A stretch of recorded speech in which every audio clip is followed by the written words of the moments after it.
പടമലയിൽ ഇന്നുണ്ടായ അതിദാരുണമായ സംഭവം. ആ സംഭവം നടന്നത് ഞാൻ നിൽക്കുന്ന ഈ പടമല മേഖലയിലാണ്. ഇതിൻ്റെ ഈ ഒരു മേഖലയുടെ ഒരു പൊതു രീതി ആദ്യം ഞാൻ കാണിച്ചു തരാം. ഇത് ഷാജിയേട്ടാ, എങ്ങനെയാണ് നിങ്ങളിവിടെ പുല്ലരിയുന്നുണ്ടായിരുന്നു അല്ലേ?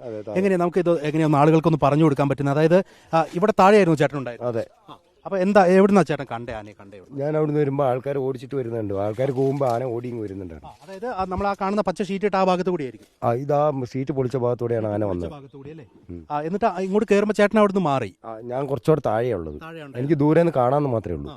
പെട്ടെന്ന് മാറി, പിന്നീട് ആന ഈ റോഡിലേക്ക് കയറി വരികയായിരുന്നു. ആ റോഡിലേക്ക് ഞാൻ ആ സമയത്ത് ഇങ്ങ് എത്തിയില്ല. ഇത് കഴിഞ്ഞിട്ട് ചേട്ടന്റെ വശത്ത് കൂടി ആന ഇങ്ങോട്ട് കടന്നു പോകും. ഞാൻ ദൂരെ നിന്ന് കാണുന്നുണ്ട്, പക്ഷെ ആനനെ തൊട്ടടുത്ത് കണ്ടിട്ടില്ല. പിന്നീട് വരുന്നത് ഈ റോഡിന്റെ ഈ ഒരു ഭാഗത്തേക്കാണ് അല്ലേ?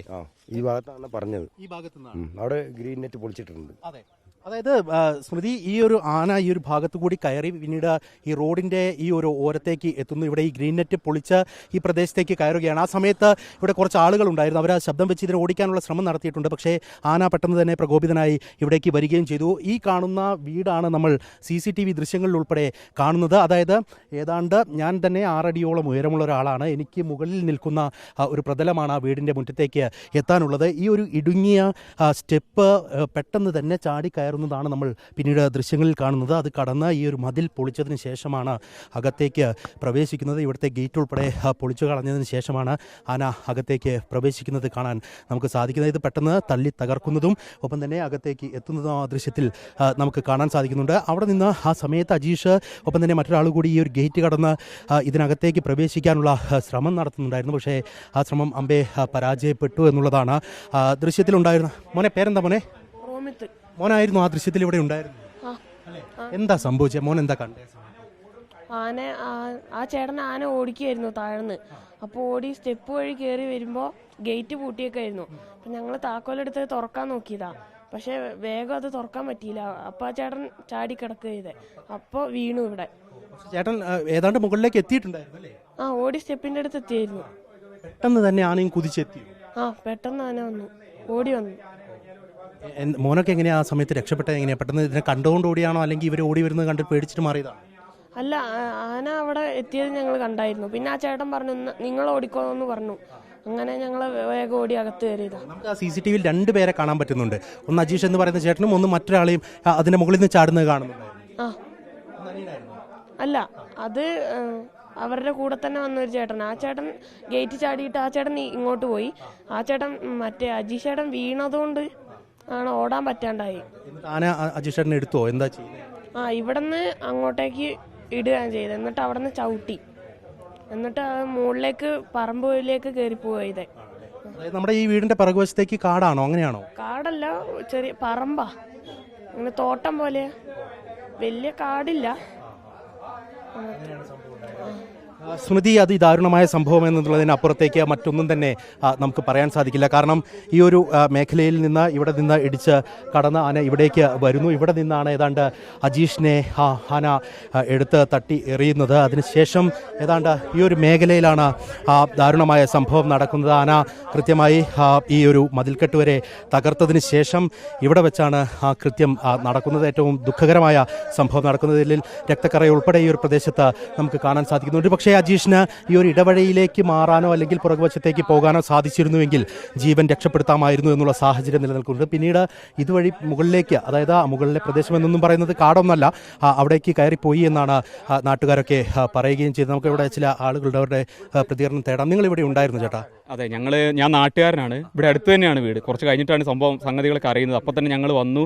പക്ഷെ ഞങ്ങൾ ഇത് കണ്ടില്ല. ഞങ്ങൾ നാട്ടുകാർ ഇവിടെ മാനന്തവാടി, ഈ വയനാട്ടിലെ സകല ജനങ്ങളും ഒരാളൊഴിയാതെ എല്ലാവരും മാനന്തവാടി ഉണ്ടെന്ന്. മാനന്തവാടി നഗരം ഫുള്ള് ഞങ്ങൾ സ്തംഭിപ്പിച്ചേക്കാണ്. ഞങ്ങൾക്ക് ഇതിനകത്തൊരു തീരുമാനം വേണം. ഞങ്ങൾ ഇവിടെ നിങ്ങൾ ഈ കാണുന്ന 4 ആളല്ല, ഞങ്ങൾ എല്ലാവരും മാനന്തവാടി പരിശോധിച്ചെടുക്കുകയാണ്. ഇവിടെ ആന വരുന്ന പ്രദേശമാണ്. ഇത് ആന വരുന്ന പ്രദേശമാണ്. കഴിഞ്ഞ 3 മാസം മുമ്പ് നിങ്ങളടക്കം, നിങ്ങൾ റിപ്പോർട്ട് ചെയ്തിട്ടുണ്ടോ എന്ന് എനിക്കറിയില്ല, ഇവിടെ കടുവ ഇറങ്ങിയിരുന്നു. 1 മാസം ഞങ്ങൾ ഈ നാട്ടുകാർ വഴി സൈഡിൽ തീയും കത്തിച്ചിട്ട് ഇരിക്കുകയായിരുന്നു. ഞങ്ങൾ ആരും ഉറങ്ങിയിട്ടില്ല. ഇതിനു മുമ്പും പലപ്പോഴായിട്ട്, കഴിഞ്ഞ പ്രാവശ്യം ഇതേപോലെ 3 മാസം മുമ്പ് എൻ്റെ വീടിൻ്റെ അടുത്ത് ആന ഓടി. ഇതേപോലെ ഞങ്ങൾ നാട്ടുകാർ ഓടിച്ചു. അന്ന് ഇത് വാർത്തയായില്ല. എന്താണെന്നറിയോ? അന്നാരും മരിച്ചില്ല. അതുകൊണ്ട് അന്ന് ഇത് വാർത്തയായില്ല. അന്ന് വീടിൻ്റെ അടുത്തുള്ള ഒരു ചേച്ചി, പ്രായമായ ഒരു 70-80 വയസ്സുള്ള ചേച്ചിയാണ്. വാട്സാപ്പിൽ കൂടെ മെസ്സേജ് വന്നു. ആന വരുന്നുണ്ട്, ആൾക്കാർ പുറകെ ഓടുന്നുണ്ട്, ആന ഓടുന്നുണ്ട്. 60 വയസ്സ് 70 വയസ്സായി ചേച്ചിക്ക് എന്ത് വാട്സാപ്പ് വന്നേക്കുന്നത്? ആന വന്നു, ചേച്ചി തലനാരിഴക്കി ചാടി മാറുക ചെയ്തത്, ആന ഇതിൽ കൂടെ ഓടി. അന്ന് പുള്ളിക്കാരനെ തട്ടിയില്ല. അന്ന് ഇത് ഭയങ്കര പ്രശ്നം. ഞങ്ങൾ പള്ളിയിൽ കുർബാനയ്ക്ക് പോകുമ്പോൾ ഫ്രണ്ടിൽ കൂടെ ആന ഓടുക ചെയ്തേ. അന്ന് ഇതാരും റിപ്പോർട്ട് ചെയ്തിട്ടില്ല. ഇതിപ്പം ഈ അപകടം ഉണ്ടാക്കി കഴിഞ്ഞു, അജീഷിന്റെ ജീവൻ നമുക്ക് നഷ്ടപ്പെട്ടു എന്നുള്ളത് യാഥാർത്ഥ്യമാണ്. ഇപ്പൊ ഈ ആന എങ്ങോട്ടാ മാറിയിരിക്കുന്നത്? ആന കുന്നേലുണ്ട്, ആനേനെ സ്പോട്ട് ചെയ്യേണ്ടതാ. ഞങ്ങളുടെ സുഹൃത്ത് ഇപ്പൊ പോയി അവിടെ നിന്നിട്ട് ആനേനെ കാണാൻ പറ്റുന്നുണ്ട്. കുന്നേൽ നിൽക്കുന്ന ആനേനെ സൂം ചെയ്ത് ഈ ഫോറസ്റ്റിന്റെ ഡിപ്പാർട്ട്മെന്റുകാർ ആനേനെ സൂം ചെയ്ത് ആനേനെ കാണുന്നുണ്ട്. എന്തുകൊണ്ടൊന്നും ചെയ്യുന്നില്ല? അതാ ഞങ്ങൾ ചോദിക്കുന്നത്. ഇത്ര നേരമായിട്ട് എന്ത് ചെയ്തു? രാവിലെ 7 മണിക്ക് ഒരാളിവിടെ മരിച്ചു. ഒരു മനുഷ്യനാണ് മരിച്ചത്. ഇന്ത്യയിൽ 3.5 കോടി ജനങ്ങളുണ്ട്, അതിലൊരാളാണ് മരിച്ചത്. ഞങ്ങൾക്ക് വളരെ പ്രിയപ്പെട്ട ആളാണ് മരിച്ചത്. ഞങ്ങളെല്ലാവരും ആ വിഷമത്തിലാണ് നിൽക്കുന്നത്. എന്ത് ചെയ്തു എന്നാണ് ഞങ്ങൾ ചോദിക്കുന്നത്. രാവിലെ തന്നെ ഈ വനംവകുപ്പുകാർ ഇവിടെ ഉണ്ടായിരുന്നു. വനംവകുപ്പുകാർ ഇവിടെ വന്നു. അതേസമയം ആളെ കൊണ്ടുപോയി കഴിഞ്ഞപ്പോൾ മരിച്ചു എന്ന് പറഞ്ഞപ്പോൾ ഇവരെല്ലാവരും വണ്ടിയുടെ സ്ഥലം വിട്ടു. ഇവരെ ആരെ എന്ത് കൂക്കിയാക്കി 4 പടക്കവും പൊട്ടിച്ചിട്ട് വല്ല കാര്യം നടക്കുമോ? എന്നപ്പോൾ ഇതിന് എന്തെങ്കിലും തീരുമാനം ഉണ്ടാക്കണ്ടേ? മനുഷ്യജീവന് എന്ത് വിലയാണ്? മനുഷ്യജീവന് നിങ്ങൾ കൊടുക്കുന്ന വില എന്താണ്? ഉദ്യോഗസ്ഥന്മാർ കൊടുക്കുന്ന വില എന്താണ് മനുഷ്യജീവന്? അതാണ് ഞങ്ങൾക്ക് അറിയേണ്ടത്. മനുഷ്യജീവന് എന്ത് വിലയാണ് കൊടുക്കുന്നതെന്ന് അതൊന്ന് പറഞ്ഞു തന്നാൽ കൊള്ളാം. ഇവരുടെ സംരക്ഷണം. ഒരു മിനിറ്റ് സാർ, ഒരു 4 വർഷം മുമ്പ് അമ്പലത്തിൽ നിന്ന് ഉത്സവം കഴിഞ്ഞ് വന്ന ശശി എന്ന് പറഞ്ഞ ഒരാൾ ആന ചവിട്ടിക്കൊന്ന് മരിച്ചു. അയാൾക്ക് ഇത് കൊടുക്കാമെന്ന് പറഞ്ഞു, മോന് ജോലി കൊടുക്കാമെന്ന് പറഞ്ഞു. അത് കഴിഞ്ഞ് 10 ലക്ഷം രൂപ കൊടുക്കാമെന്ന് പറഞ്ഞു. DFOനെ ഞങ്ങൾ വീടിനുള്ളിൽ പൂട്ടിയിട്ടു. അത് കഴിഞ്ഞ് എല്ലാം കഴിഞ്ഞ് ഇറങ്ങിപ്പോയിട്ടുണ്ടല്ലോ, 10 പൈസയും കൊടുത്തില്ല. മോന് ഡെയിലി വേസ് ആയിട്ടാണ് തോന്നുന്നത്. ഗവൺമെൻറ് ജോലിയും ഡെയിലി വേസും തരുന്നുണ്ട്. ഞാനും 40 വർഷം ഗവൺമെൻറ് ഓഫ് ഇന്ത്യ ജോലി ചെയ്ത ആളാണ്. അതായത് ഇവർ പറഞ്ഞുകൊണ്ടിരിക്കുന്ന അവരുടെ ഏറ്റവും വലിയ വേദനയാണ്. കാരണം ഇങ്ങനെ പല ഘട്ടങ്ങളിലായി അപകടങ്ങൾ ഉണ്ടാകുന്നു, മനുഷ്യജീവനുകൾ പൊലിയുന്നു എന്നുള്ള സാഹചര്യം ഉണ്ടാകുന്നു. പക്ഷേ കൃത്യമായ രീതിയിലുള്ള ഒരു ഇടപെടൽ സർക്കാരിൻ്റെ ഭാഗത്ത് നിന്ന്, ഉദ്യോഗസ്ഥരുടെ ഭാഗത്തു നിന്ന് ഉണ്ടാകുന്നു എന്നുള്ള ചോദ്യത്തിന് ഒരു മറുപടി ഇപ്പോഴും ഇല്ല എന്നുള്ളത് തന്നെയാണ് അവർ പറയുന്നത്. ഞാൻ ഈ ദൃശ്യങ്ങൾ ഒരിക്കൽ കൂടി കാണിക്കാം. മഹേഷ് ഇവിടെ തന്നെ തുടരുന്നതായിരിക്കും നന്നാവുക.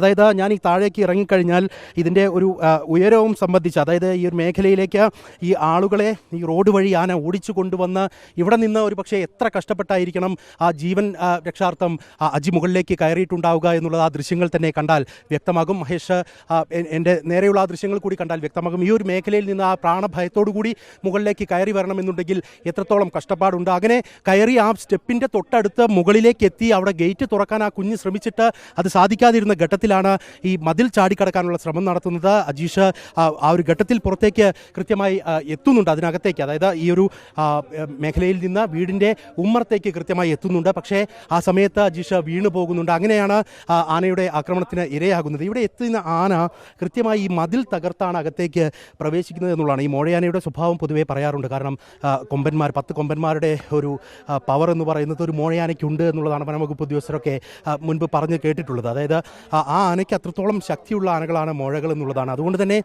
ഈ ഒരു മേഖലയൊന്നും ഇങ്ങനെ കടന്നു വരാൻ വലിയ പ്രയാസം ഉണ്ടായില്ല എന്നുള്ളതാണ്. അതുതന്നെയാണ് അജീഷിൻ്റെ മരണത്തിലേക്ക് കാര്യങ്ങളെ എത്തിച്ചിരിക്കുന്നത്. ഈ നാടിനെ സംബന്ധിച്ച് വലിയ നഷ്ടം എന്നുള്ളത് അപ്പുറം ഒന്നും തന്നെ പറയാനില്ല. ചേട്ടാ ഇവിടുത്തുകാരനാണോ? അതെ അല്ലേ. ഈ ആന ഈ റോട്ടിലൂടെയൊക്കെ വരുന്ന സാഹചര്യം മുൻപ് ഉണ്ടായിട്ടുണ്ട്? ഇതിന് മുമ്പ് പല പ്രാവശ്യം ഉണ്ടായി. കഴിഞ്ഞ ആഴ്ച തന്നെ ഇവിടെ തന്നെ പോയ ആനകൾ അവിടെ പ്രശ്നം ഉണ്ടാക്കിയത്. ഇവിടെ നമുക്കിപ്പോൾ അവിടുന്നാണ് ആ ഭാഗത്തു നിന്നാണ് വന്നതെന്ന് ഒരു ഷായിച്ചേട്ടൻ പറയുണ്ടായി. അപ്പോൾ ഈ ആ ഭാഗത്തു നിന്ന് വരിക എന്ന് പറയുമ്പം അത് ഏത് മേഖലയാണ്? അത് മുട്ടങ്കര കുറുക്കം താന്നിക്കൽ കൊയിലോരിലോട്ട് കൊയിലേരി മേഖലയിൽ ഈ ആന ഉണ്ടായിരുന്നു. അവിടെ ഇന്നലെ ഫോറസ്റ്റുകാർ അവരുടെ ആൾക്കാർ എല്ലാം ഇന്നലെ അവിടെ ചേട്ടാ ഞാൻ ചോദിക്കുന്നത്, അതായത് റേഡിയോ കോളർ ഘടിപ്പിച്ച ആനയാണ്, അവർക്ക് സിഗ്നൽസ് ഉള്ള ആനയാണ്. ഇത് ഏത് വനത്തിൽ നിന്ന്? നമ്മുടെ ഈ ഒരു ജനവാസ കേന്ദ്രത്തിലെ സാധനമാണ്. അല്ല, നമ്മുടെ ഈ ജനവാസ മേഖലയിലേക്ക് ഇറങ്ങണമെങ്കിൽ ഏത് ഭാഗത്ത് ബോർഡർ? ഇതിന് ബോർഡർ വെച്ചാൽ ബാവേലി അല്ലെങ്കിൽ പിന്നെ കുട്ട സൈഡെല്ലാം വരുന്നത് വെച്ചാൽ ബോർഡറാണ്. ഇവിടുന്ന് 7 കിലോമീറ്ററാണ് ബാവേലിക്കുള്ളത്. ഈ ഫോറസ്റ്റ് എല്ലാം അതിനോട് ബന്ധപ്പെട്ട് നാറുകോളയായിട്ട് ബന്ധപ്പെട്ട് കിടക്കുന്ന ഒരു ഫോറസ്റ്റ് മേഖലയാണ്. 6 കിലോമീറ്റർ അപ്പുറം രാത്രി വെളുക്കാപ്പുറത്ത് ഞാൻ 1:30 ഓട്ടം പോട്ട് വരുമ്പോൾ 3-4 ഫോറസ്റ്റ് വണ്ടി കണ്ട്. അപ്പോൾ എന്താ സാറേ കാര്യം എന്ന് വെച്ച് പറഞ്ഞു ആന ഇറങ്ങിയിട്ടുണ്ടെന്ന് പറഞ്ഞു. അവരതിനെ ഇന്നലെ വെളുപ്പിന് അപ്പം ഞാൻ രാവിലെ കേൾക്കും പറയണേ ആന ഇവിടെ പടവന പ്രദേശം ഇറങ്ങിയിട്ടുണ്ടെന്ന് അറിഞ്ഞ് അങ്ങോട്ടോട്ട് പറഞ്ഞു. അന്നേരമാണ് ഈ സംഭവം അറിയുന്നത്. ഇങ്ങനെ ഒരാളെ തട്ടിയിട്ടുണ്ട്, ഇങ്ങനെയുള്ള കാര്യം അറിയുന്നത്. ഒരു വ്യക്തതയ്ക്ക് പ്രേക്ഷകർക്കൂടി വ്യക്തതയ്ക്ക് വേണ്ടി ചോദിക്കുക, ഇതിന് മുകൾ ഭാഗത്താണ് ഇപ്പോൾ ആനയുള്ളത് എന്നുള്ളതാണല്ലോ നാട്ടുകാരൊക്കെ പറയുന്നത്. ഇനി നമുക്ക് ഇതിനെ കാട്ടിലേക്ക് കയറ്റി വിടാനുള്ള ഒരു സാധ്യത ഇവിടെ നിന്നുണ്ടോ? അല്ലെങ്കിൽ ജനവാസ മേഖലയിലൂടെ മാത്രമേ? പൂർവാദി വഴി കാട്ടിലേക്ക് കയറ്റി വിടാനുള്ള വഴിയുണ്ട്. പിന്നെ ബേഗൂർ റേഞ്ചിലേക്ക് പോകാൻ പറ്റുന്നുള്ള വഴിയുണ്ട്. കുന്നിനപ്പുറം കാടാ, ആ കാട്ടിലേക്ക് വിടാനുള്ള സൗകര്യങ്ങളുണ്ട്. എന്താണ് അതിന്റെ ഒരു അപകടമുണ്ട്. അതിന്റെ ഏറ്റവും വലിയ അപകടം എന്താണെന്ന് വെച്ച് കഴിഞ്ഞാൽ ഇപ്പൊ ആനയുള്ളത് കാട്ടിലേക്കാണ്. ഈ ആനയെല്ലാം കാട്ടിലാണോ? ആ പരിസരത്ത് അതിന്റെ കുന്നിലാണുള്ളത്. ആ കുന്നിൽ നിന്ന് കുറവ് വഴി കടത്തി കാടിന്റെ അപ്പുറത്തേക്ക് ഇതിനെ കടത്തി വിട്ട് കഴിഞ്ഞാൽ ഒരു വലിയ ഡേഞ്ചർ ഉണ്ട്. കാരണം അതിന്റെ അപ്പുറം കടന്നു കഴിഞ്ഞാൽ പിന്നെ ആ പരിസരത്ത് എവിടെ ആനയെ നിൽക്കാം. ആനയെ നമുക്ക് ട്രാക്ക് ചെയ്യാൻ കഴിയില്ല. ആനയ്ക്ക് ഏത് നിമിഷം തിരിച്ചു വരാൻ കഴിയും. നമുക്കിവിടെ വേണ്ട എന്താ? ഒന്നില്ലെങ്കിൽ മാനന്തവാടിയിൽ ആ കൊമ്പൻ ചെയ്ത പോലെ അല്ലെങ്കിൽ ആ ആനയാണ് ചെയ്ത പോലെ മയക്കുവെടി വെച്ചിട്ടോ അതിനെ പെർമനന്റ് ആയിട്ട് മാറ്റുകയാണ് ചെയ്യേണ്ടത്. ഇത് സംഭവിക്കുന്നത് എന്താ?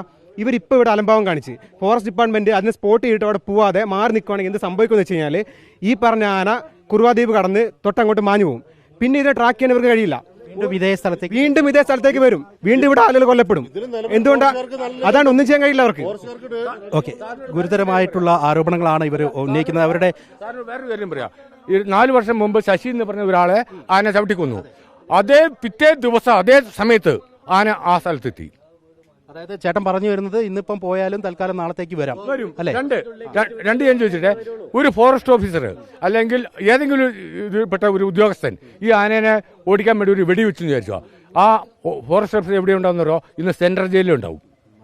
അത് ഈ കാലങ്ങളായിട്ടുള്ള പ്രശ്നങ്ങളാണ്. പ്രത്യേകിച്ച് കഴിഞ്ഞ ദിവസം തണ്ണീർക്കൊമ്പൻ ഇറങ്ങിയ ഘട്ടത്തിൽ അതിനെ മയക്കുവെടി വെക്കുന്നതും പിന്നീട് അതിൻ്റെ ജീവൻ പൊലിയുന്നതും ഒക്കെ നമ്മൾ കണ്ടിട്ടുള്ളതാണ്. ആ സമയത്തൊക്കെ വനംവകുപ്പ് ഉദ്യോഗസ്ഥർക്കെതിരെ ഗുരുതരമായ ആരോപണങ്ങളൊക്കെ ഉയർന്നു വന്നിട്ടുള്ളതാണ്. അത്തരത്തിലുള്ള സംഭവ വികാസങ്ങൾ ഇവിടെ ഉണ്ടാകാറുണ്ട്. പക്ഷേ അടിയന്തരമായി ഇത്തരം വിഷയങ്ങളിൽ എന്തുകൊണ്ട് ഇടപെടാൻ സാധിക്കാതെ പോകുന്നു എന്നുള്ള ചോദ്യത്തിന് ഇനിയും ഉത്തരവില്ല. നേരത്തെ വനംവകുപ്പ് മന്ത്രി മാധ്യമങ്ങളെ കണ്ട ഘട്ടത്തിൽ ഉൾപ്പെടെ പറഞ്ഞ കാര്യവുമെല്ലാം അത് തന്നെയാണ്. ഇപ്പോൾ ദൃശ്യങ്ങളിൽ കാണുന്ന ആ ഒരു മേഖലയിൽ നിന്നാണ് ആന ഇവിടേക്ക് കടന്നു വരുന്നത്. അവിടെ നിന്നൊക്കെയുള്ള ആളുകൾ അതിനെ ഓടിച്ചു വിട്ടു എന്ന് പറയപ്പെടുന്നുണ്ട്. ഇവിടെ നിന്ന് എത്തി പിന്നീട് ഈ സ്ക്രീനിൻ്റെ ഇടതുവശത്ത് കാണുന്ന ആ ഒരു ഗ്രീൻ നെറ്റ് പൊളിച്ച് ഈ റോഡിലേക്ക് പ്രവേശിച്ചു എന്നുള്ളതാണ്. ആന എത്തി എന്ന് അറിഞ്ഞിട്ട് അജീഷ് ഉൾപ്പെടെയുള്ള ആളുകൾ ഒരു ഇരുചക്ര വാഹനത്തിൽ ഈ ഒരു മേഖലയിലേക്ക് എത്തിയിട്ടുണ്ടായിരുന്നു എന്നാണ് അദ്ദേഹവുമായി അടുത്ത ബന്ധുക്കൾ പറയുന്നത്. അങ്ങനെ ഇവിടെ എത്തി അതിനെ ഓടിക്കാനുള്ള ശ്രമം, പക്ഷേ അത് വിഫലമായി. ഒടുവിൽ ആന തിരിഞ്ഞ് ഈ ആളുകളെ ഓടിക്കുന്നു. നമുക്ക് ആ CCTV ദൃശ്യങ്ങളിൽ തന്നെ കാണാൻ സാധിക്കുന്നുണ്ട്. ഒരു പറ്റം ആളുകൾ ഈ റോഡിലൂടെ ഇങ്ങോട്ട് ഓടി രക്ഷപ്പെടാൻ ശ്രമിക്കുന്നത്. അതിനിടയിലാണ് രണ്ടുപേർ ഏറ്റവും ഉയരത്തിലേക്ക് എന്നുള്ള കണക്കിന് ഈ ഒരു ഗേറ്റ് ലക്ഷ്യമാക്കി ഒരു സ്റ്റെപ്പിലൂടെ അകത്തേക്ക് കയറാൻ ശ്രമം നടത്തിയത്. പക്ഷേ ആ ശ്രമം വിഫലമായി എന്നുള്ളതാണ്. ഇപ്പോഴും മാനന്തവാടിയിൽ അദ്ദേഹത്തിൻ്റെ മൃതദേഹവും വഹിച്ചുള്ള വിലാപയാത്ര, ഒപ്പം തന്നെ പ്രക്ഷോഭം, പ്രതിഷേധമൊക്കെ തന്നെ നടക്കുകയാണ്. ഈ കാര്യത്തിൽ ഇനി വനംവകുപ്പ് സ്വീകരിക്കുന്ന നടപടികൾ എന്തായിരിക്കും എന്നുള്ളത് അറിയാനുണ്ട്. ഇവിടെയുള്ള ആളുകളുടെ പ്രതികരണങ്ങളിൽ നിന്ന് തന്നെ വ്യക്തമാണ്.